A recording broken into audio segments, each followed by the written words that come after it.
Se Jesus é bom, essa caravana, glória a Deus, aleluia. Que bom que é maravilhosa essa caravana. Eu chamo às vezes a caravana de bipolar. De vez em quando ela bate, de vez em quando ela abraça. A minha é bipolar, ela dá umas batidas, umas pancadas e também dá uns abraços, uns amassos, uns beijos na gente. Queridos, por favor, abram as Bíblias de vocês, ou na terminologia nova, cliquem. A carta aos Efésios, capítulo 1. Nós vamos ler o capítulo 1 de Efésios. Essa carta, escrita por Paulo, apóstolo, inspirada pelo Espírito Santo, porque toda a Escritura é inspirada por Deus e é útil. Essa carta foi escrita para a igreja em Éfeso, mas a partir do momento que ela se tornou palavra de Deus, ela foi escrita para todas as igrejas em todos os lugares. Então ela foi escrita para a igreja aqui em Campina Grande também. Então nós vamos ler o capítulo 1, vamos meditar. Nessa manhã eu não quero meditar com vocês expositivamente o texto todo da carta, capítulo 1, e depois nós vamos para um outro capítulo, Efésios. Para você compreender bem essa carta, sugiro que você leia 30 vezes ela no mês. Leia uma vez por dia ela durante um mês. Você vai conseguir conectar algumas coisas. O Espírito Santo vai te lembrar de palavras, de coisas, vai fazer o link, usando uma expressão nova, um link de cada verdade. E você vai discernir espiritualmente as coisas espirituais. Então vamos lá. Paulo, apóstolo de Cristo Jesus, por vontade de Deus, aos santos que vivem em Éfeso e fiéis em Cristo Jesus, graça a vós outros e paz, da parte de Deus nosso Pai e do Senhor Jesus Cristo. Bendito Deus e Pai de nosso Senhor Jesus Cristo, que nos tem abençoado com toda sorte de bênção espiritual nas regiões celestiais em Cristo, assim como nos escolheu nele antes da fundação do mundo, para sermos santos e irrepreensíveis perante ele, e em amor nos predestinou para ele, para a adoção de filhos por meio de Jesus Cristo, segundo o beneplácito de sua vontade, para louvor da glória da sua graça, que ele nos concedeu gratuitamente no amado, no qual temos a redenção pelo seu sangue, a remissão dos pecados, segundo a riqueza da sua graça, que Deus derramou abundantemente sobre nós, em toda a sabedoria e prudência, desvendando-nos o mistério da sua vontade, segundo o seu beneplácito que propusera em Cristo, de fazer convergir nele, na dispensação da plenitude dos tempos, todas as coisas, tanto as do céu como as da terra, nele digo, no qual fomos também feitos herança, predestinados segundo o propósito daquele que faz todas as coisas conforme o conselho da sua vontade, a fim de sermos para louvor da sua glória, nós os que de antemão esperamos em Cristo, em quem também vós, depois que ouvistes a palavra da verdade, o evangelho da vossa salvação, tendo nele também crido, fosse selados com o Santo Espírito da promessa, o qual é o penhor da nossa herança até o resgate da sua propriedade, em louvor da sua glória. Ufa! Deixa eu descansar um pouquinho.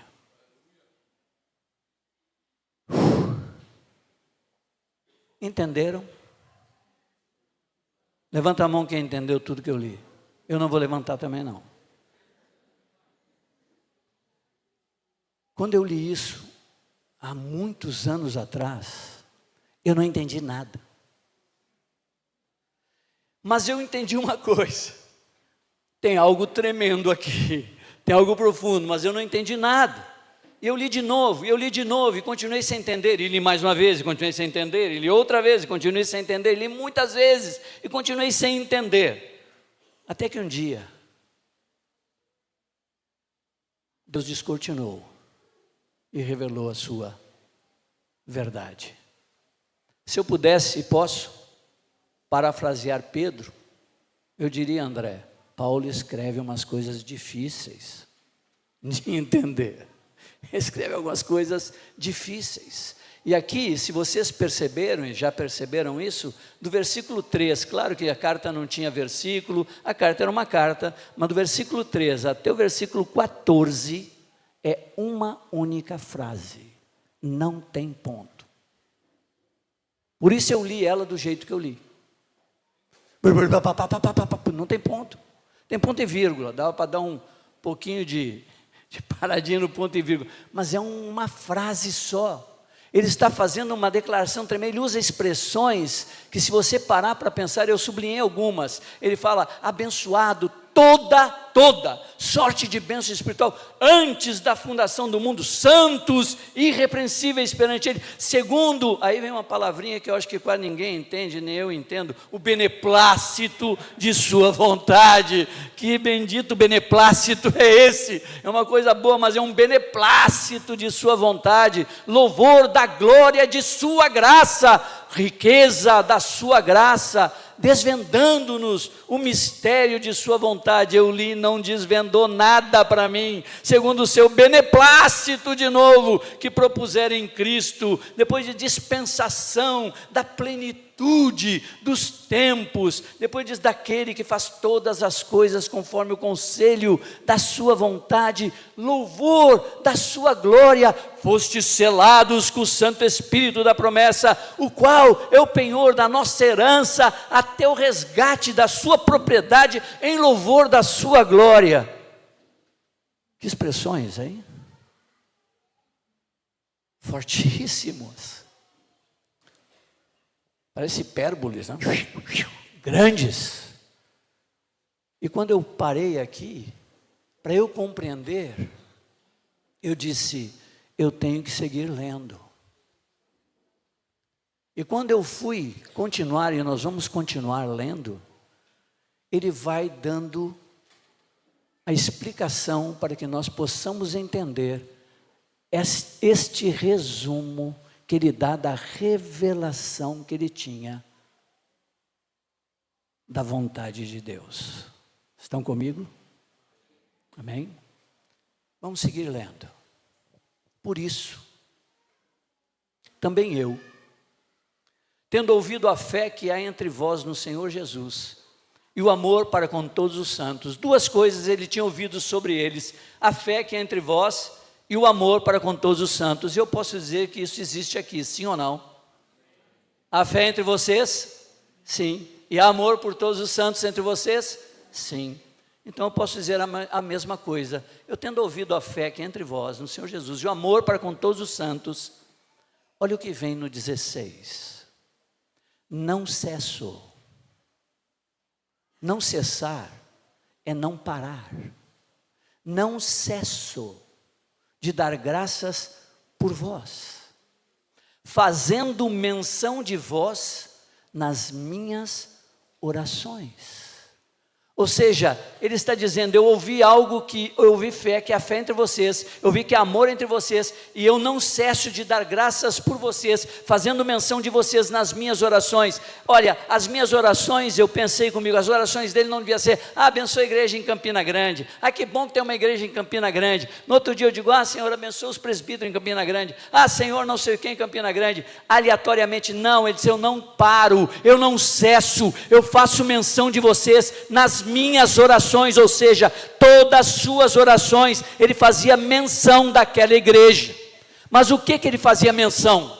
O que ele dizia? Qual era a oração? Era uma oração aleatória, uma oração inspirativa, era uma oração assim, que surgia do nada? Não, ele vai explicar que tipo de oração ele fazia e o que ele pedia na sua oração. E quando eu prestei atenção nisso, quando eu pensei nisso, eu disse: na função que Deus tem me colocado, eu tenho que não cessar de dar graças pela igreja em Campina Grande, eu tenho que fazer menção da igreja de Campina Grande em todas as minhas orações. Mas as minhas orações têm um objetivo, não é uma oração sem objetivo, sem alcançar algo, sem ter uma meta para alcançar. E a oração dele tinha, olha o que vem depois: para quê? Sempre que você vê para quê, é um objetivo. Para quê?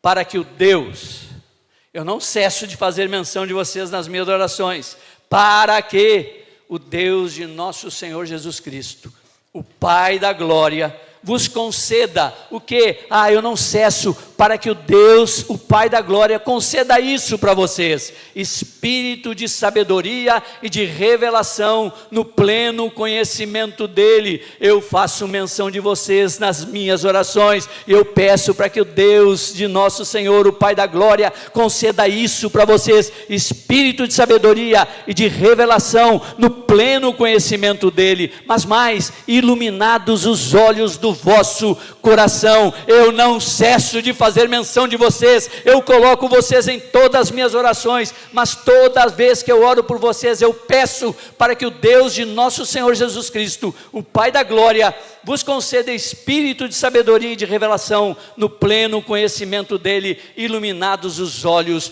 do vosso coração. Será que era importante isso, meu irmão? Será que isso era importante, sim ou não, igreja? Era importante? O que ele vai falar depois é importante ou não? Ele não cessava de orar por isso, de pedir por isso, para que a igreja tivesse espírito de sabedoria e de revelação, e iluminados os olhos do coração. Para quê? Objetivo 18, segue comigo. Para quê? Para saberdes qual é a esperança do seu chamamento. Ele começa: para saberdes, eu oro incessantemente, eu faço menção de vocês, eu peço para o Deus de nosso Senhor, o Pai, que conceda isso para vocês, para entenderem o quê? Para saber é entender, para saber qual é a esperança do seu chamamento. Então ele está pedindo que a igreja tenha espírito de sabedoria, a igreja tenha espírito de revelação, e sejam iluminados os olhos do coração de cada um, para saber qual é a esperança do seu chamamento. Chamamento de quem? De quem é o chamamento? De quem? Quem chamou? Meus irmãos, ele quer que você entenda, ele quer que eu entenda, ele quer que tenha espírito de sabedoria e de revelação, que você entenda qual é a esperança do chamamento que ele te fez.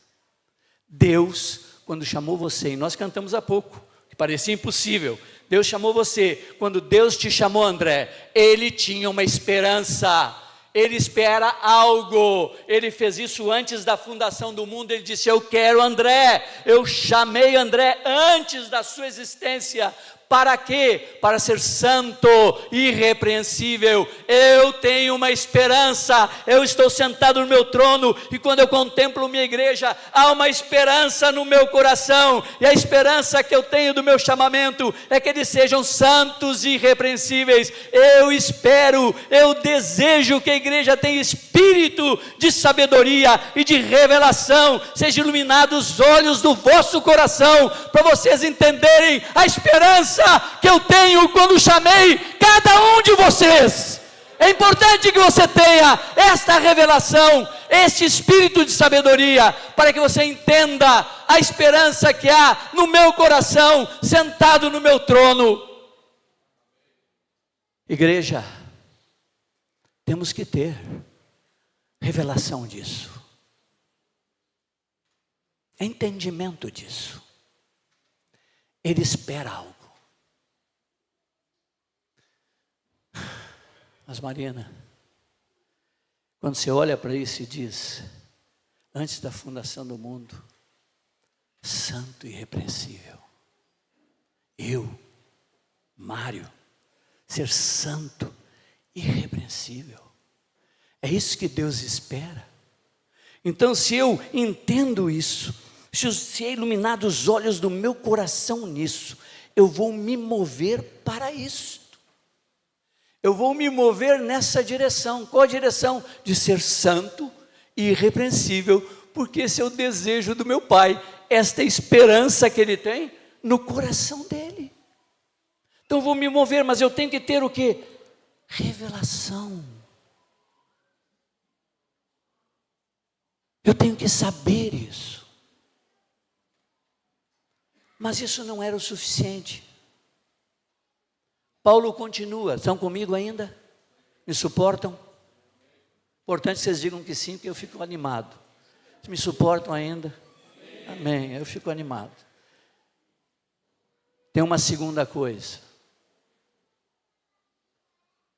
para saberes qual a esperança do seu chamamento, mas ele continua, qual a riqueza da glória da sua herança nos santos. Olha as expressões, qual a riqueza da glória, herança, santos. Eu posso pensar assim, Marina, eu ser santo e irrepreensível. Ele disse, mas eu quero que você saiba mais uma coisa, eu quero que sejam iluminados os olhos do teu coração em mais uma coisa, que é uma riqueza de glória, que é minha herança, que eu coloquei em ti. Há uma riqueza de glória. Eu não te deixei, Marina, entregue a ti mesmo. Eu não tive um desejo antes da fundação do mundo, eu não tive um desejo lá atrás de dizer assim, eu quero que ela seja santa e irrepreensível. E te vira, Marina, agora é contigo, te vira, faz do jeito que der, vê se você consegue ser. Não, ele disse, eu coloquei uma riqueza de glória em ti, que é minha herança. Eu dei meu filho, eu levei ele à cruz, ele morreu, ele desceu, ele veio habitar dentro de ti. Quem é a riqueza de glória? Cristo em vós, a esperança da glória. Ele quer que você entenda isso, ele quer que você receba revelação disso, ele quer que você compreenda isso de coração, iluminados os olhos do vosso coração. Não te deixei só, eu tenho uma esperança, quando eu te amei, mas eu coloquei em ti uma riqueza de glória, que é minha herança, que está na tua vida. Cristo em ti é esperança. Qual é a esperança do chamamento? Que eu seja santo e irrepreensível. Mas qual é a esperança dele? Para que isso aconteça? Cristo em vós. Amém? Estão comigo ainda? Posso continuar? Aí vem a terceira coisa. Ele quer que a igreja entenda. Ele quer que a igreja tenha espírito de sabedoria e de revelação, e sejam iluminados os olhos do vosso coração. Aí ele fala no versículo 19, e qual a suprema grandeza do seu poder para com os que cremos, segundo a eficácia da força do seu poder, o qual exerceu ele em Cristo, ressuscitando-o dentre os mortos e fazendo-o sentar à sua direita nos lugares celestiais, acima de todo principado e potestade, poder e domínio e de todo nome que se possa referir não só no presente século, mas também no vindouro. Eu quero que você entenda, igreja, eu quero que você seja iluminados os olhos do teu coração para você entender qual é a esperança do meu chamamento, qual é a riqueza da glória, que é a minha herança nos santos, mas também qual é a suprema grandeza do meu poder. Porque eu posso dizer, será que um dia eu, Mário, serei semelhante a Jesus? Será que um dia eu chegarei a atingir esse propósito de ser semelhante ao Filho de Deus? E ele disse, eu quero que você entenda mais uma coisa, eu tenho supremo poder para fazer isto. Quero que você tenha revelação disto, quero que você compreenda isto. Um dia na história, e ele está dizendo que tipo de poder que foi exercido, e que tipo de poder ele concedeu. Um dia na história, Jesus crucificado, num dado momento ele disse, está consumado, e rendeu seu espírito, e ele morre, e ele vai aonde? Vai às regiões inferiores da terra, onde estão todos os espíritos em prisão, todos os homens que até aquele momento tinham partido. Eu não sei o que ele disse, porque a escritura não explicita isso, mas eu posso imaginar que ele chegou lá e disse, eu sou aquele, eu sou o Cristo, eu sou o Filho de Deus, que veio para resgatar todos aqueles que esperavam a minha vinda, como nós agora esperamos a sua segunda vinda. Mas eu não sei que momento, mas aqui está escrito assim, que ele exerceu em Cristo ressuscitando-o dentre os mortos, dizendo, eu tenho supremo poder, esse supremo poder eu exerci, quando eu ressuscitei o meu filho de entre os mortos. Jesus estava lá, entre os espíritos em prisão, desceu até as regiões inferiores da terra, está fazendo uma declaração sobre eles, e num dado momento, eu não sei quando, não sei que momento, que momento na história, que hora, que momento, mas houve alguma coisa que fez, pau! Teve uma explosão lá nos inferiores da terra, pau! e Jesus já não está mais. Jesus foi ressuscitado, a morte não pode retê-lo, o pecado não pode retê-lo, o diabo não pode retê-lo, e ele sobe e diz: toda a autoridade me foi dada nos céus e na terra, toda a autoridade, a morte não pode retê-lo nada. E ele disse: esse poder que eu exerci, ressuscitando o meu filho dentre os mortos, esse poder, eu quero que você compreenda, que ele está à disposição de vocês, para que o meu propósito se cumpra. Estão comigo ainda? Continuamos lendo. E pôs todas as coisas debaixo dos pés, versículo 22. E para ser o cabeça sobre todas as coisas, o deu a quem? O deu a quem, Marina? O deu à igreja. Ele está dizendo: eu creio que vocês entendam a suprema grandeza que eu tenho de poder. Vejam a eficácia da força do meu poder. Eu exerci quando eu ressuscitei o meu filho e o coloquei acima de tudo, mas eu pus tudo debaixo dos pés dele para ele ser o cabeça sobre todas as coisas. Eu dei ele para vocês. O Jesus homem, ele deu ao mundo. Como é que diz lá? Texto mais conhecido, João 3,16. Porque Deus amou o mundo. Amou o quê? Amou o quê? De tal que deu o seu Filho unigênito. Todo aquele que nele crê não pereça, mas tenha vida eterna. O Jesus Cristo, o homem, o Filho dele, ele deu ao mundo o unigênito dele. Mas aquele que ressuscitou, ele disse: o ressuscitado, aquele que tem toda a autoridade, eu não entreguei ao mundo, eu dei para a igreja. Eu dei para a igreja com todo o poder que eu tenho, a suprema grandeza do meu poder, porque eu faço tudo conforme o conselho da minha vontade. Amém? Crê nisso, meu irmão? Amém. Paremos aqui um pouquinho. Um minuto para o Espírito Santo. Fecha teus olhinhos, se possível. E deixa ele ministrar ao teu coração.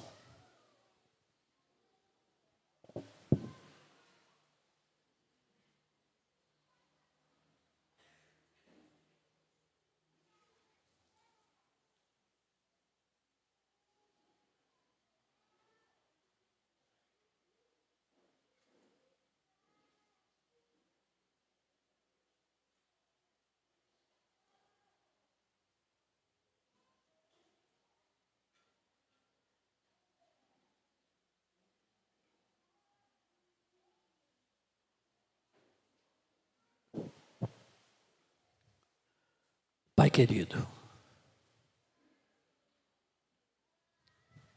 conceda-nos espírito de sabedoria nesta manhã e de revelação, no pleno conhecimento de Ti. Ilumina os olhos do nosso coração, para sabermos qual é a esperança do Teu chamamento, qual é a riqueza da glória que é a Tua herança em nós, e qual é a suprema grandeza do Teu poder.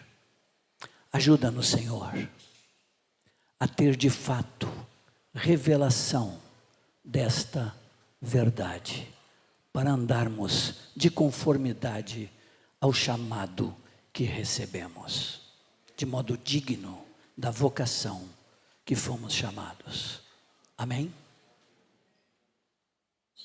Posso continuar um pouco mais? Me suportam? Vamos para Efésios capítulo 4.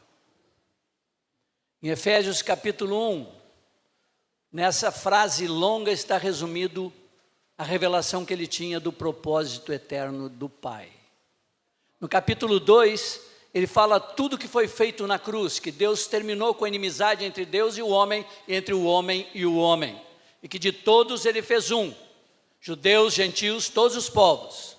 Depois no capítulo 13 ele vai falar da revelação que nós tivemos do mistério que estava oculto, que veio a ser revelado para os santos. Virou um pouquinho de água aqui. Obrigado, querido.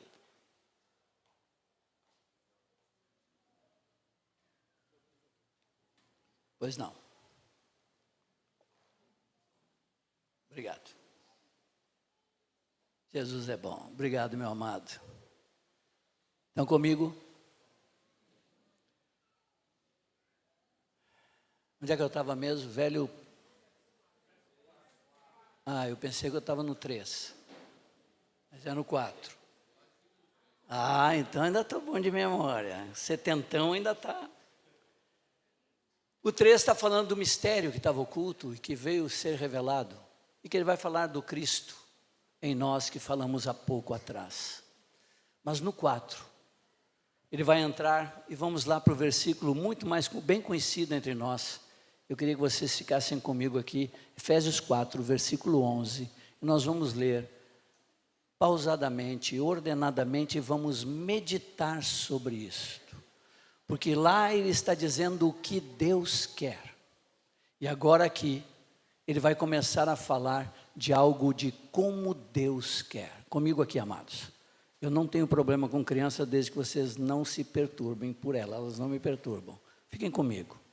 Não deixe roubar da mente de vocês a sequência, ela é importante. Que ela seja guardada, a sequência na mente de vocês e no coração de vocês, amém? Eu não tenho dificuldade nenhuma com barulho, com criança, nada. Não me atrapalha porque eu estou concentrado em vocês. Fiquem comigo então, amém? Pode ser? Pode ser? Amém. Efésios capítulo 4, versículo 11, diz assim: E ele mesmo concedeu uns para apóstolos, outros para profetas, outros para evangelistas, e outros para pastores e mestres. Tudo plural. Ele concedeu, é Ele quem dá, o que? Apóstolos, plural, profetas, plural, evangelistas, plural, pastores, plural, e mestres, plural. Mas Ele deu estes homens para a igreja, como homens dons à sua igreja, porque diz antes que pela graça, segundo a proporção do dom de Cristo, Ele concedeu isto. Então Ele concedeu homens para serem apóstolos, homens para ser profetas, homens para ser evangelistas, homens para ser pastores, homens para ser mestres. Mas o objetivo dele com isso, Deus não faz nada, irmãos, gravem isso, Deus não faz nada sem objetivo. Deus não faz nada simplesmente por fazer. Ele tem alvos, Ele tem metas, Ele tem objetivos. E Ele teve um objetivo, quando Ele colocou estes homens, Ele concedeu estes homens para a igreja, Ele tinha um objetivo, versículo 12, com vistas ao correto ordenamento dos santos, para o desempenho do seu serviço, para a edificação do corpo de Cristo. Eu concedi apóstolos, eu concedi profetas, eu concedi evangelistas, eu concedi pastores, eu concedi mestres com um objetivo. Eu coloquei esses homens como dons, para correto ordenar os santos. Não é só para pregar. Não coloquei esses homens como grandes pregadores, que vão ter uma palavra que arrebata a igreja. Não, a função principal que eu dei a estes homens à igreja, é que vocês apóstolos, vocês profetas, vocês evangelistas, vocês pastores, vocês mestres, correto ordenem os santos. O que é correto ordenar os santos? É unir e equipar. Eu quero que vocês unam os santos e equipem os santos para algo. Para o quê? Para o desempenho do seu serviço. Para o desempenho do seu serviço. A minha função, a função do Beguinha, do Luciano, do Toninho, do Cicinho, do Samuel e dos outros 3, Marcos, César, me ajudem, que ainda não memorizei o nome de todos, Natanael e Jonathan. A nossa função principal, meus irmãos, não é ser grandes pregadores. O ensino faz parte. Transmitir o ensino para que a igreja entenda e compreenda faz parte desse ministério. Mas a principal função desse ministério é correto ordenar os santos. Este é o objetivo pelo qual Deus nos colocou como dons sobre a igreja, para ordenar a igreja, para colocar ela em ordem, para colocar cada um correto, ordenado com o outro, unido com o outro, mas não só unir vocês e entregar vocês, não, equipar vocês para um objetivo, para desempenharem um serviço. Essa é a nossa função, levar vocês, estarem equipados para desempenhar bem este serviço. Ao desempenhar bem este serviço, vai ser produzido mais uma coisa, tudo tem objetivo. Eu fui colocado com vistas a isto, para o quê? Para isto, para o quê? Siga comigo, para a edificação do corpo de Cristo. Então, nós fomos colocados como homens dons sobre a igreja, com o objetivo correto: ordenar vocês, unir e equipar vocês, para que vocês desempenhem um serviço. Se isso acontecer, tem um objetivo. Para qual é o objetivo de vocês estarem unidos e equipados? É para que haja o quê? Comigo, igreja. Para que haja o quê? Eu pensei que vocês conheciam bem esse texto. Conhecem bem esse texto? Levanta a mão quem conhece bem esse texto. Poucos. Não estou entendendo porque vocês não estão. Vou repetir mais então. Agora estou entendendo porque vocês não estão repetindo comigo. Tem um objetivo. Para desempenhar um serviço. Para que haja edificação no corpo de Cristo. Vamos ao contrário.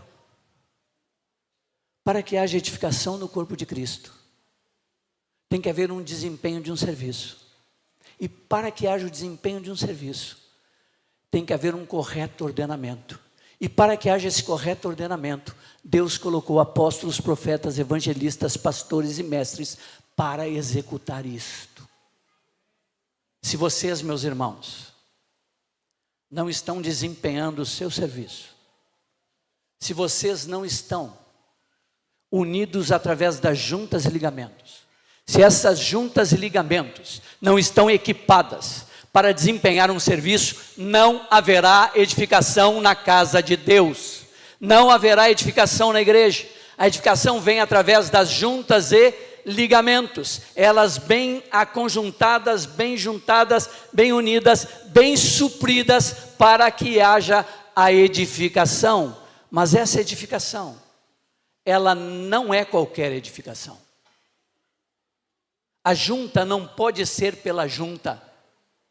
O que o Senhor estabeleceu aqui não é assim: estamos todos aqui em Campina Grande unidos pelo serviço de discipulado, pelo serviço de companheirismo, nós estamos unidos aqui, então está bom. Não.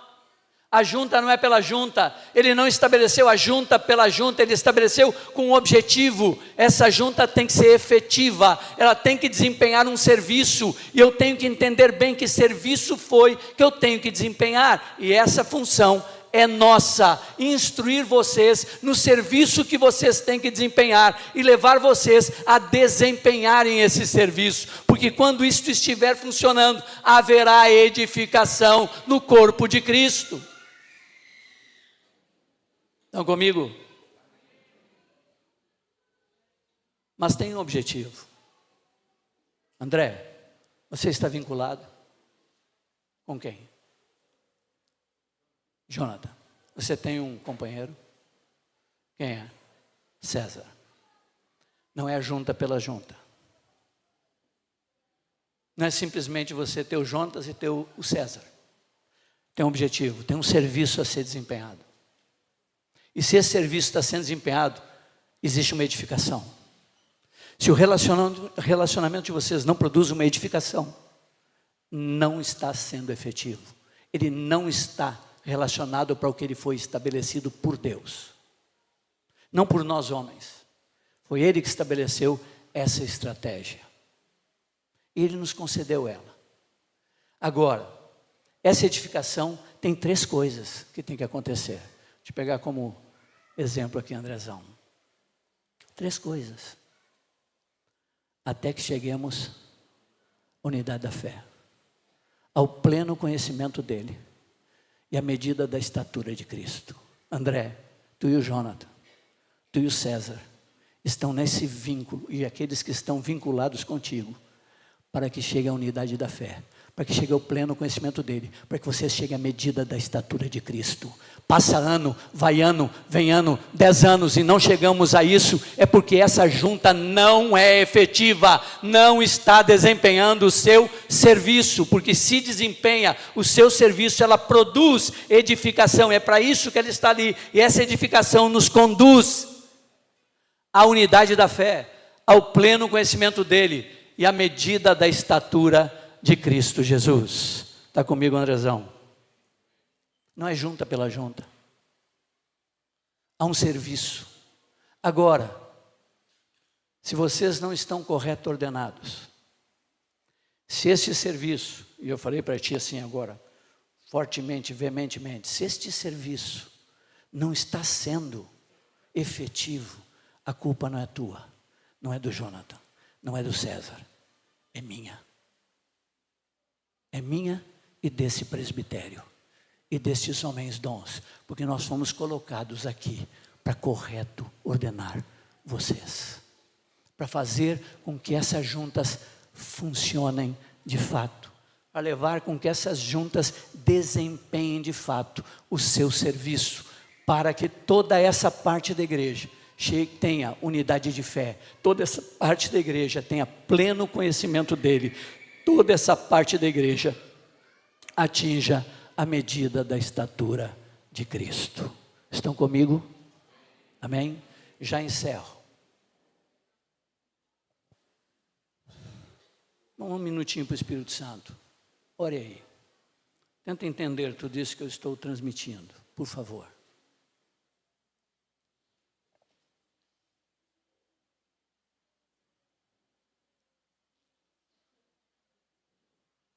Ore em cima do texto. Uns para isso, para isso, para isso. Ah, com o quê? Com isto, com isto, com isto. Para isto, para isto, para isto. Ore diante de Deus. É isto mesmo? O que esse velho está falando aí na frente, é isso mesmo? É isso que está escrito, Senhor? É isso que está na Tua palavra? Isso é aquilo que Tu estabeleceu para nós? É de fato isso? É para desempenhar isso? Qual o objetivo? O que é? Que serviço é esse? O que ele tem que produzir? Quais são os alvos que tem que ter? Ajuda-me a compreender isso, a ter espírito de sabedoria e de revelação nisto. Que eu seja conquistado por isso, pelo Teu propósito e por Tua estratégia. Ajuda-nos, Senhor. Amém, igreja? Estão comigo ainda? Me suportam mais um pouquinho? Ok? Tem pouco tempo, tem só 40 minutos. Prometo que não vai mais do que 20. Ok? Podem abrir as Bíblias, por favor, em outro texto agora. Nós vamos para um outro texto. Colossenses, capítulo 2. Do versículo 8, e vamos ler. Está comigo, André Moretti? Está? Sequência. Agora, o que eu quero falar, Moretti? Eu quero falar agora, se Deus me der graça, de que este serviço não se desempenha ele sem alvos e metas. Ele não é um serviço para ser desempenhado apenas inspiracionalmente. Ele tem que ter toda a ação do Espírito. Ele tem que ter toda a ação do Espírito. Sempre na dependência do Espírito Santo. Mas eu tenho que ter metas, eu tenho que ter alvos. Coloquei 3 aqui há pouco. Unidade da fé, pleno conhecimento e medida da estatura. Mas como chega a isso? Como nós podemos nesse serviço, nessa junção do corpo, nessas juntas e ligamentos, atingir isso? Aí nós vamos ver um norte, aqui em Colossenses. Tem outros, mas eu quero citar esse. Colossenses 2,8 diz: cuidado. Começa dizendo isso, significa o quê? Que a partir daqui eu tenho que prestar muita atenção no que eu vou ler, porque está dizendo que é um cuidado que eu tenho que ter. Então ele vai dizer: cuidado que ninguém vos venha enredar com sua filosofia, ou seja, com a sua maneira de pensar, e vãs sutilezas, conforme a tradição dos homens, conforme os rudimentos do mundo, e não segundo Cristo. Ele tinha uma preocupação, coisas de homens, filosofias, vãs sutilezas, coisas que não tem nada a ver com ele, porquanto nele habita corporalmente toda a plenitude da divindade, também nele estáis aperfeiçoados. Ele é o cabeça de todo o principado e potestade, nele também fostes circuncidados, não por meio de mãos, mas no despojamento do corpo da carne, que é a circuncisão de Cristo, tendo sido sepultados juntamente com ele no batismo, no qual igualmente fostes ressuscitados, mediante a fé no poder de Deus, que o ressuscitou dentre os mortos. Versículo 16. Estão comigo? Ele tira a filosofia, ele tira vãs sutilezas e concentra em nele, ele, os olhos nele. Versículo 16 vem a primeira, eu esqueci de dizer isso, do versículo 8 até 13:17 eu chamo de o processo de santificação na vida do discípulo. Você quer parecer com quem? Com Jesus Cristo, semelhante a ele. Então aqui tem um processo de santificação na vida do discípulo, e as juntas e ligamentos têm que trabalhar com alvos, com metas, na dependência do Espírito Santo, para que nós possamos atingir isto. A primeira lista está aqui no versículo 16. Ninguém, pois, o julgue por causa de 5 coisas: comida, bebida, dia de festa, lua nova ou sábados. Eu não vou falar de lua nova, vocês pesquisem, está no Velho Testamento, era uma tradição judaica. Vocês vão para lá e pesquisem isso. Ninguém, pois, vos julgue por causa de comida, bebida, o dia de festa, ou lua nova, ou sábados. Por quê? Porque ninguém é ninguém, eu não posso julgar ninguém, seja a função que eu tenha, onde eu esteja, comida, bebida, dia de festa, lua nova e sábados, eu não posso julgar ninguém. Por quê? Porque tudo isso tem sido sombra das coisas que haviam de vir. Porém, o corpo é de quem? É de Cristo. Então ninguém julgue ninguém com estas coisas, é uma lista. Aí ele fala assim: ninguém se faça árbitro, o juiz, contra vós outros, pretextando humildade, culto dos anjos, baseando-se em visões, enfatuados, sem motivo algum na sua mente carnal. Olha a expressão fortíssima: e não retendo a cabeça, da qual todo o corpo, igreja, da qual todo o corpo, suprido e bem vinculado por suas juntas e ligamentos, cresce o crescimento que procede de Deus. Carreira solo não tem no corpo de Cristo, carreira solo não existe entre nós. Ninguém julgue por causa disso, ninguém se faça, eu tenho visões, eu vi anjos, eu vi não sei o que. Você está vinculado? Não, então não me interessa a tua visão, porque não está retendo cabeça. O cabeça só é retido pelas juntas e ligamentos. Se está bem suprido e vinculado pelas juntas e ligamentos, está retendo o cabeça. Se você não está suprido, não está vinculado, se você não está unido através de junta e ligamento, saiba, você não está retendo a cabeça. E não há crescimento fora disso, porque ele diz que o crescimento que procede de Deus vem através das juntas e ligamentos, onde o corpo está bem suprido e vinculado, ou suprido e bem vinculado. Estão comigo ainda? Estão entendendo isso, igreja? Estão compreendendo bem isto? É preciso ter revelação disto, para se manter nisso. Essa revelação veio para nós lá em 1981. Nós estamos em 2026. Eu continuo com o mesmo vigor, com a mesma intensidade, com a mesma fé, com a mesma compreensão, buscando de todo o meu coração que isso seja uma realidade, uma verdade. Sabe, só permanece? Sabe quem permanece nisso? Aquele que tem revelação. Quem não tem revelação anda por muitos caminhos. se desvia por muitos caminhos, mas não vai haver crescimento. Não existe crescimento que proceda de Deus, que não venha através das juntas, ligamentos, porque é ali que é suprido e bem vinculado o corpo, e quando isso acontece, o cabeça está sendo retido. Amém? Estão comigo ainda? Vamos seguir lendo o texto. Se morresses com Cristo para os rudimentos do mundo. Quais são os rudimentos do mundo? Comida, bebida, dia de festa, lua nova, sábados e coisas similares a esta, porque nunca a lista é acabada, mas é coisas similares a esta. E são rudimentos do mundo. Isso pode ter filosofia nela, pode ter sutilezas, porque ele vai dizer isso: se morresses com Cristo para os rudimentos do mundo. Por quê? Como se vivesses no mundo, vos sujeitais a ordenanças. Não manuseis isto, não proves aquilo, não toques aquilo outro, segundo os preceitos e doutrinas dos homens. Segue comigo. Pois que todas estas coisas com uso se destroem, tais coisas com efeito têm aparência de sabedoria, como o culto de si mesmo e falsa humildade e rigor ascético, todavia não tem valor algum contra a sensualidade. Aqui há uma condição: se morrestes.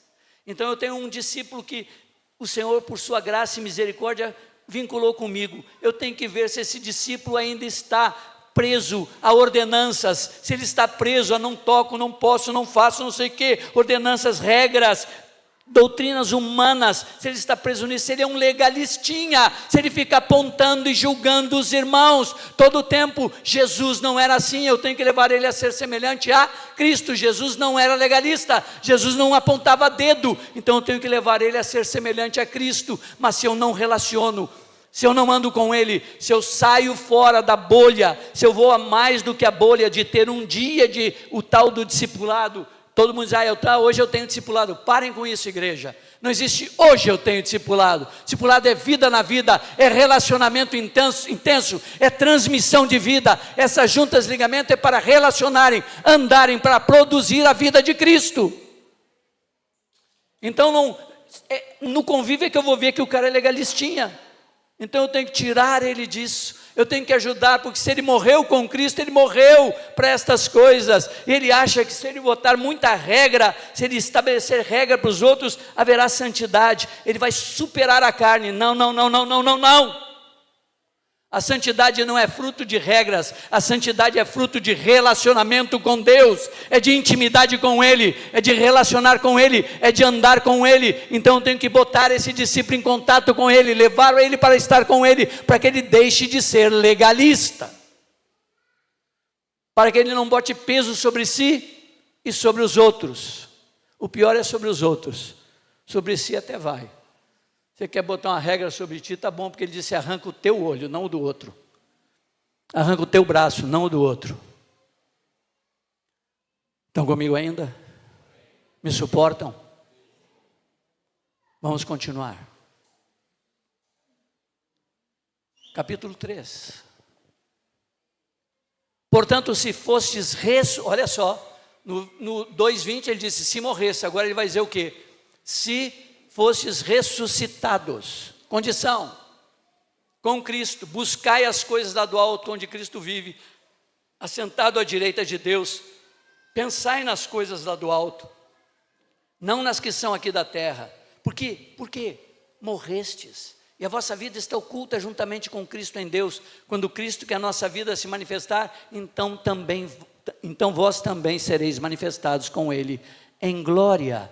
Se morrestes para os rudimentos, não toques, não manuseies, não pegue, você morreu para isso, você morreu para a lei, você não está escravizado à lei, você nasceu em Cristo Jesus pela graça, para viver nesta graça. Mas agora você também, se você ressuscitou com Cristo, você busca as coisas lá do alto, você pensa nas coisas lá do alto, onde a tua vida está oculta em Cristo Jesus. Mas ele segue no 5, segunda lista: fazei, pois, morrer a vossa natureza terrena. O que é a natureza terrena? Eu tenho que saber qual é a natureza terrena. Se eu não sei qual é a natureza terrena, eu não posso fazer morrer. E a condição é uma só. A condição é tranquila. A condição está disse no versículo 1 do capítulo 3. Estão comigo? Olha o que ele diz que a natureza é terrena. Ele fala de 5 coisas que é a natureza terrena: prostituição, impureza, paixão lasciva, desejo maligno e avareza, que é idolatria. Isso é a natureza terrena. Aí você está vinculado comigo. Nós temos um relacionamento no vínculo estabelecido pelo Senhor, na junta e ligamento. E você ainda está envolvido com prostituição, ou impureza, ou paixão lasciva, ou desejo maligno, que é luxúria, ou avareza, pegada ao dinheiro. Ele disse: se você ressuscitou com Cristo, você não pensa mais nestas coisas que são aqui da terra. Você não está mais preso a essa natureza terrena. Fazei morrer. Como você faz morrer a natureza terrena? Eu ressuscitei, eu busco, eu penso nas coisas lá de cima. O que me importa não são mais as coisas aqui da terra, são as coisas lá de cima. Eu as busco, eu penso nelas, eu vivo por elas, eu ando nelas. Então eu estou vinculado contigo e você ainda está preso em impureza. Mas se eu não relaciono contigo, eu não vou ver, eu não vou entender se você não for transparente. E eu tenho que te ajudar efetivamente no relacionamento, que você se livre destes pecados, que você faça morrer a tua natureza terrena, que você viva pensando e buscando as coisas lá do alto. Eu tenho que trabalhar com metas, anos a fio. Quantos anos você tem de convertido, querido? 20 anos. E ainda é pegado ao dinheiro. Não ele eu só estou usando como figura, não é ele. E é pegado ao dinheiro. 20 anos que eu relaciono contigo, e você ainda é murrinha, você é mão de vaca. Você cai na piscina, um sorrisal não faz tsh, e eu não faço nada. A minha junta e ligamento contigo tem o objetivo de te levar à unidade da fé, pleno conhecimento dele, chegar na medida da estatura de Cristo. E Cristo não era avarento. Estão comigo ainda? Andrezão, beleza?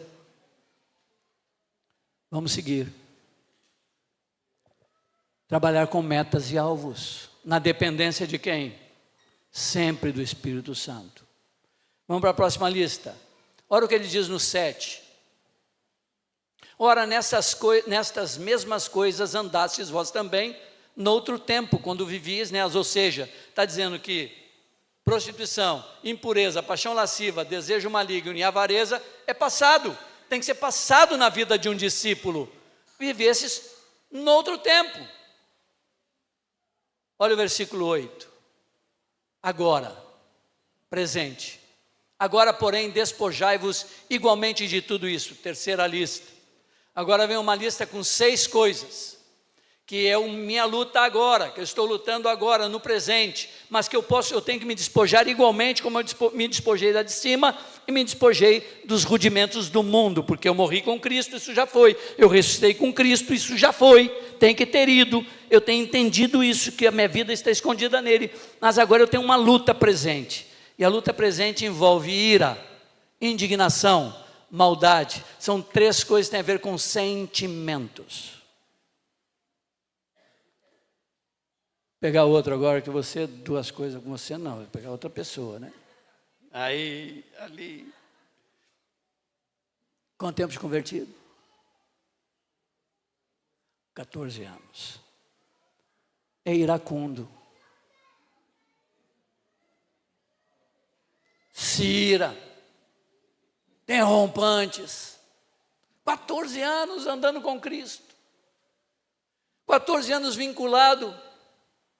Agora, pois, despojai-vos. Despojar é se desvista disso, tire isso da tua vida. Isso não pode estar na tua vida, porque você ressuscitou com Ele, você busca e você pensa lá, você saiu disso, tira isso, te despoja disso, mas eu tenho que trabalhar com alvos e com metas contigo, e eu só vou ver que você é iracundo, se eu relaciono. Uma reunião por semana, não dá para ver, porque a gente se comporta bem na reunião, a gente faz tudo certinho, amarra as crianças, tal, faz tudo bonitinho, para estar, e o que acontece? Não dá se o outro não é transparente. E se eu for efetivo na minha junta de ligamento contigo, eu vou encontrar contigo 52 vezes no ano. Não dá para formar uma vida com 52 encontros. O ano tem 365 dias. Estão comigo ainda? Me suportam? Ira.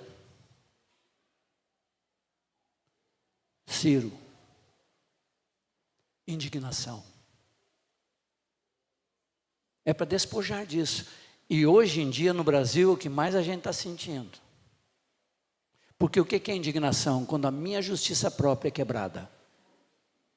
Quando aquilo que eu acho que tem que ser de um jeito e é de outro, aquilo me produz indignação. E as coisas estão acontecendo no Brasil. Sim ou não? Eu estou lutando. Por isso que eu tenho que me despojar disso. Indignação. O presbitério usa de uma medida de disciplina sobre alguém, mas alguém que foi ferido pela situação, disse, não, foi pouco. Não concorda, porque a sua justiça não foi atendida. Então fica indignado. Maldade, sentimento de maldade. O que é maldade? Vou dar uma maldade simples, um exemplinho simples. Eu e o Beguinha, na viagem, não aconteceu hipoteticamente, tivemos uma discussão, uma discordância, e ele ficou firme no posicionamento dele, e eu no meu, porque ele acha que ele está certo, e eu acho que eu também estou certo. Então nós dois nos mantivemos firmes no posicionamento, e não chegamos a um denominador comum, a um acerto. E ele vem embora, e eu fico lá em Recife, ele vem para Campina Grande. E no caminho, acontece uma coisa, quando ele desce do ônibus, que ele estava voltando para cá, porque ele ia fazer um lanchinho, tropeçou, caiu de nariz no chão. E eu fico sabendo que ele quebrou o nariz. Eu digo assim, sabia, Deus é justo. Sabia que eu estava certo. Isso é maldade. E há. Quando temos controvérsias, discussões, problema com os irmãos, se acontece algo de ruim, passa lá dentro, Deus é justo. Isso é maldade. 14 anos no vínculo de junta e ligamento. Isso tem que ser passado, porque eu estou atrás de ser parecido com Jesus. Estão comigo ainda? Aí vem 3 coisas que tem a ver com a língua: linguagem obscena, de vosso falar, maledicência, linguagem obscena e não mentir. Então não vou entrar em detalhes aqui, porque o tempo já se passa, já tem quase 1 hora que eu estou aqui, então tem que terminar logo. Não vou discorrer sobre isso. Primeira lista, se morresse com Cristo. Segunda lista, se ressuscitasse com Cristo. Terceira lista é o presente, você está lutando contra elas. Mas você, André, tem que ter relacionamento para perceber isso e trabalhar com alvos. Você encontra com o discípulo toda semana, você encontra uma semana, você estava com o discípulo, mas ele venceu. Isso é passado. Isso já foi erradicado da vida dele. Eu trabalhei com ele nisso, eu orei com ele, eu jejuei com ele, eu orientei ele, eu meditei na escritura com ele, eu instruí ele, eu coloquei coisas para que ele pudesse ser ajudado para isso. Então não é efetiva essa junta de ligamento, ela é junta por junta. Ela tem que desempenhar um serviço, e o serviço é chegar à unidade da fé, pleno conhecimento e a plenitude, ou seja, a medida da estatura de Cristo. Estão comigo ainda? Última lista, versículo 12. Até aqui, irmãos, é o que tem que tirar. Agora vem a lista que é a beleza da santidade, que eu chamo. Agora é a beleza da santidade, agora é o que você tem que ter. Revestivos significa que é o que você tem que colocar, pois como eleitos de Deus, santos e amados, de quê? De ternos afetos. De que? 1, 2, 3, 4, 5 coisas eu tenho que colocar. Afetos de misericórdia, bondade, humildade, mansidão, longanimidade. Que beleza seria a igreja se todos estivessem revestidos de misericórdia, de bondade, de humildade, de mansidão, de longanimidade. Mas aí você, meu querido, está vinculado comigo. Quantos anos? 3 anos. Quase um gugu dadá. 3 anos, mas não é misericordioso. Não é bondoso. Não é humilde. Não é manso. Não tem longanimidade. Mas eu não trabalho com metas. Eu não relaciono. Eu não ando contigo. Eu não entendi por que Deus me vinculou contigo. Tem um objetivo. Eu tenho que levar você na dependência do Espírito, porque é Ele quem transforma, é Ele quem faz, é Ele o agente transformador em todas as situações, mas eu estou cooperando. Você seja misericordioso. E o misericordioso, irmãos, não é o perdoador. Ele é também, mas não é aquele que perdoa fácil. O misericordioso é aquele que permanece com aquele que está fraco, até que ele se fortaleça. Esse é o misericordioso. Alguns já desistiram daquela pessoa, mas ele continua. Ele insiste em estar lá, ele insiste em buscar, ele insiste em estar com ele, insiste em procurá-lo. Ele tem misericórdia. E aí, quando eu entendi isso, eu entendi por quê que ele renova cada manhã o quê? O que ele está dizendo para nós? Eu não desisto, não. Eu não largo mão de vocês, porque eu renovo as minhas misericórdias cada manhã. Estão comigo ainda? 13, suportai-vos uns aos outros. Tá, um irmão veio dizer para mim, porque eu disse assim, irmão, suportai-vos aqui, não no sentido de, já está aqui no corpo, não tem jeito, se batizou, então eu tenho que suportar essa pessoa. Não é isso, suportar é dar suporte, mas esse dar suporte envolve também que eu tenho que suportar, que eu tenho que querer estar com ele. Depois, perdoai-vos mutuamente, caso alguém tenha motivo de queixa. Meu discípulo, ele está vinculado comigo, é perdoador, ele perdoa, ou ele tem coisas ainda que ele não conseguiu liberar o perdão. Perdoai-vos mutuamente, caso alguém tenha queixa. Tem um padrão, assim como o Senhor perdoou. Eu não posso deixar por menos, eu não posso ser condescendente, eu não posso ser, vamos dizer assim, humano, humanista. Coitado, foi duro demais isso, é muito complicado, então eu posso entender, não, perdoai-vos. O que é? É uma afirmação, é uma ordem. Perdoai-vos. Eu tenho que trabalhar com meta, eu tenho que relacionar, eu tenho que limpar, eu tenho que tirar, ajudar ele a superar tudo isso, para ele parecer com Cristo. Acima de tudo isso esteja o amor, a paz seja o árbitro. E no 16, habite ricamente em vós a palavra de Cristo. Que objetivo? Instruí-vos e aconselhai-vos mutuamente em toda sabedoria, louvando a Deus com salmos, hinos, cantos espirituais, gratidão em vosso coração. E tudo o que fizerdes, seja em palavra, seja em ação, fazei em nome do Senhor Jesus Cristo, dando a Ele graças por tudo. Entenderam? Quem entendeu? Há um propósito. Eu tenho que saber. 3 coisas eu tenho que saber: chamamento, riqueza da glória e a grandeza do seu poder. Depois eu tenho que entender porque os ministérios foram colocados no corpo, qual o objetivo que eles foram colocados, e o funcionamento nosso tem que ser com este objetivo. Este objetivo é unir e equipar vocês para desempenhar um serviço, para que haja edificação. A edificação é chegar à unidade da fé, pleno conhecimento e à medida da estatura de Cristo. Para que isso possa acontecer, eu tenho que trabalhar nas juntas e ligamentos com alvos e metas. Mas isso só acontece se houver relacionamento intenso. Amém? Oremos um minutinho.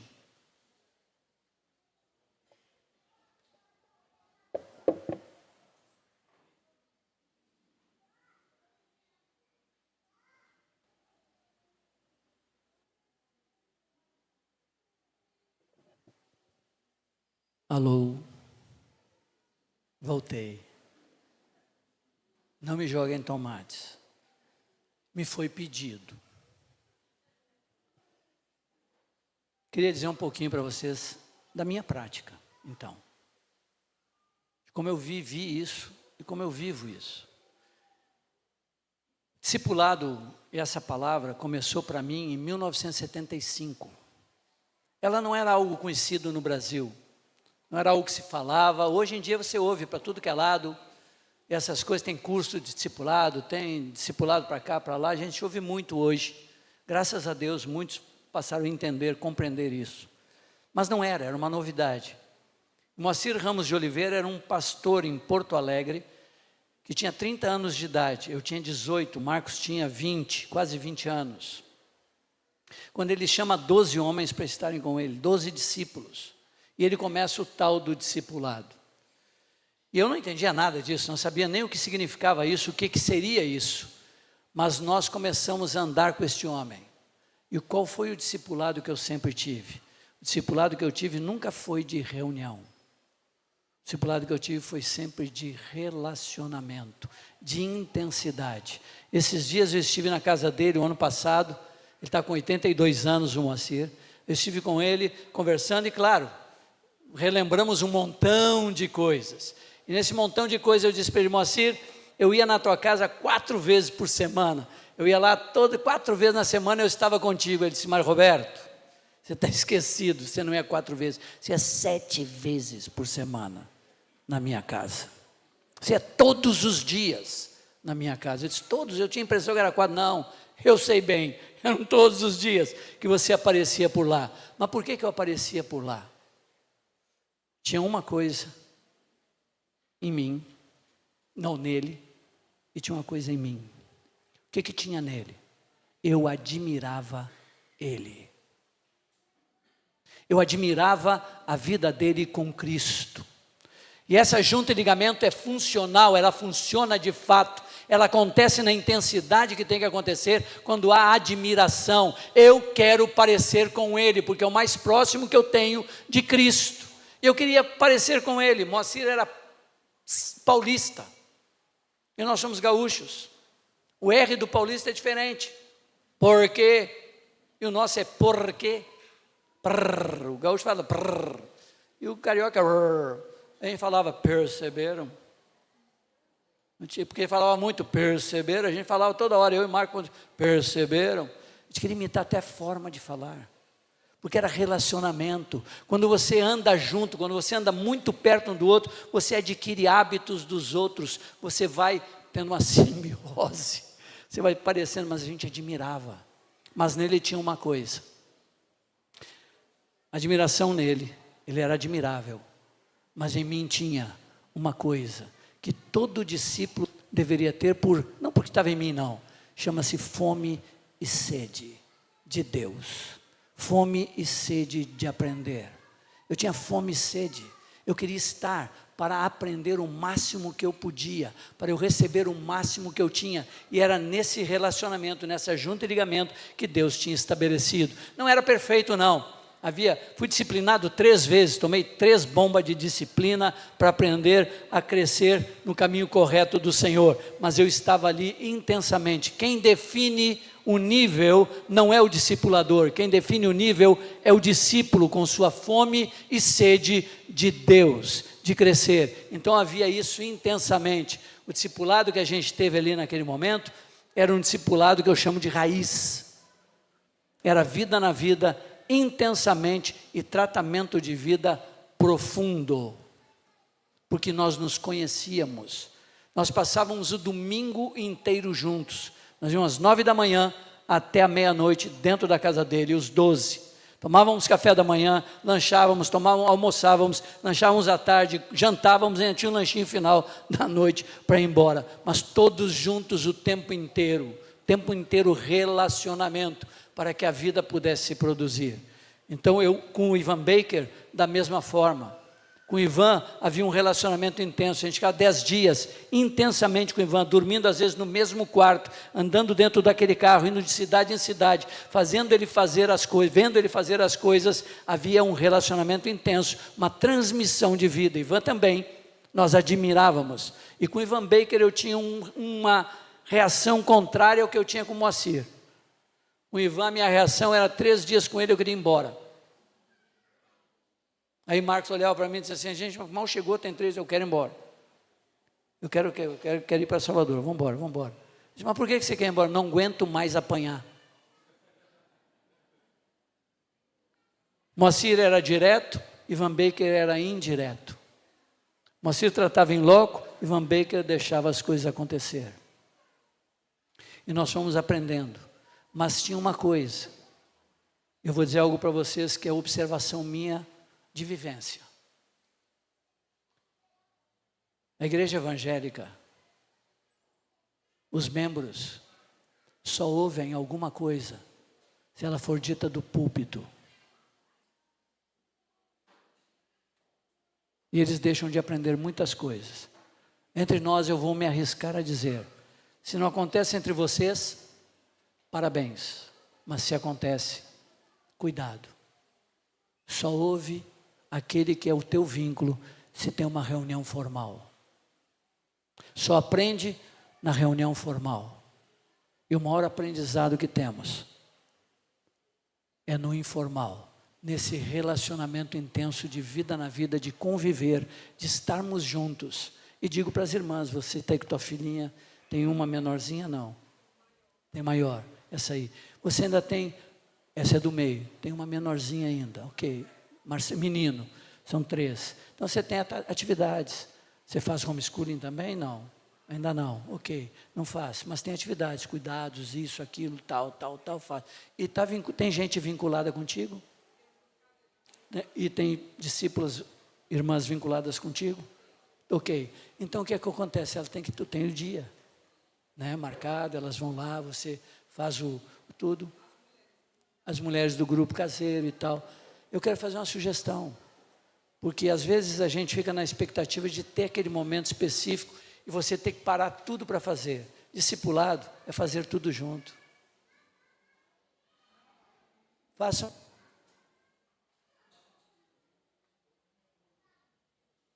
Eu calar a boca.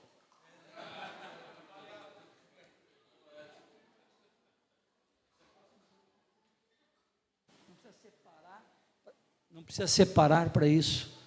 Arrume a casa juntas, estejam juntos. Eu ia para estar com o Moacir, eu chegava na casa dele, que ele disse que era 7 vezes, agora descobri que era 7 vezes, pensei que era menos. Eu chegava lá para estar com ele. Ele disse: vai fazer o quê? Vou fazer o rancho, como diz o gaúcho, vou comprar o supermercado, eu vou contigo, me cabe? Cabe. Quando ele comprava, na ida e na vinda, tinha muita conversa. Tinha muitas coisas, eu vi como ele comprava, eu vi como ele tratava a esposa, eu vi como ele fazia o rancho, eu vi o que ele executava, eu via quando a pessoa reagia mal com ele, como que ele reagia com ela, eu via se ele dava gancho, se ele não dava gancho, se ele pregava, o que ele pregava, o que ele dizia, quando respondia alguma coisa, como ele dizia. Eu estou aprendendo, eu sou discípulo, eu aprendo vendo, ouvindo, perguntando e imitando. É relacionamento, é sair da caixinha. Temos que sair da caixinha do dia e hora marcado. O dia e hora marcado tem que ter. Não digam aí que Mário disse que não pode. Tem que ter, mas tem que ir além disso. Isso. Quando há o informal, se não tem alvo e meta, ele fica sem propósito. Tem que ter o alvo e meta e tem que ter o relacionável, para que tudo isso possa ser formado na vida de um discípulo e você seja a cooperadora daquele que transforma cada vida. Amém, amados? Relacionamento. Eu vivi assim. Eu vivi isso toda a minha vida e vivo isso com aqueles que eu relaciono. Agora tenho que colocar um pouco mais de alvo para aqueles que eu estou mais perto, porque aqueles que chegam num nível de maturidade, a gente parece que ele vai por naturalmente. Não, todos nós precisamos ser tratados, todos nós precisamos ser tocados, todos nós precisamos de alguém que nos olhe e diga a ponte. Eu tomei 3 esfregão agora de 2 anos para cá dos meus companheiros. Estava indo para São Paulo num retiro de pastores lá, junto com a turma, e o João Bium virou para mim e disse assim: Mário, não vai ser o último que eu vou buscar no aeroporto. vou pegar primeiro o Edmar, que nós chamamos de mão de onça, depois eu vou pegar o Evangevaldo, e depois eu te pego. Você vai esperar mais tempo. Quando ele disse isso, eu disse, sobrou para mim. Eles vêm de bando, eles vêm de grupo para cima de mim, vou apanhar nessa viagem. Me botaram no cantinho do carro, lá no fundo, Vanginho do meu lado, me olhando assim, o mão de onça na frente, virado para trás, e o João Bion pelo espelho. Tome-lhe 4 horas de viagem, lá vai Marinha, apanha daqui, apanha de lá, defenda daqui, defenda ali, segura daqui, segura de lá, e tome-lhe. Procedimentos. Mário aqui, cuidado, pá. Eu cheguei lá no retiro, a primeira palavra foi toda para mim. Eu saí moído, escangaiado, fui para o quarto, não quis nem comunhão, pum, chorei a noite toda. Choro de conserto, mas choro também de uma coisa: meus irmãos me amam, meus irmãos cuidam de mim, meus irmãos estão preocupados comigo. Eu preciso ser cuidado, eu preciso ser tratado, eu preciso amadurecer, eu preciso chegar à estatura de Cristo. Passaram 1 ano e pouco, vamos para outra viagem, e lá está o Mão de Onça e o Manuel, e os irmãos lá dessa região com isso há 30 anos, todo mundo vai no carro com a gente, eu disse, não, o Mário vai comigo com o Manuel. Aí tem. Foram 11 horas de viagem, foi pior. A outra era 4, essa era 11 horas. Aí come a conversa, lá pelas últimas, lá Deus, o Espírito Santo me disse algo tão profundo ali naquela conversa. Eu caí no choro, disse, Senhor, obrigado e tal. Aí quando terminamos orando, todo mundo junto no carro, dirigindo, indo para um lugar, 1000 quilômetros. Aí o Mão de Onça, o Edmar, disse assim, foi bom demais. Ele disse, bom demais para quem, querido? Você só bateu? Mas foi. É bom, amados, quando nos ajudam, quando tocam em nossas vidas, quando nos lapidam, quando nos deixam mais parecidos com Jesus. Amém? Que Deus abençoe essa parte da igreja, que essas juntas ligamentos não sejam por juntas ligamentos, mas elas executem o serviço adequado e cheguemos todos à unidade da fé, pleno conhecimento e à estatura de Cristo. Amém?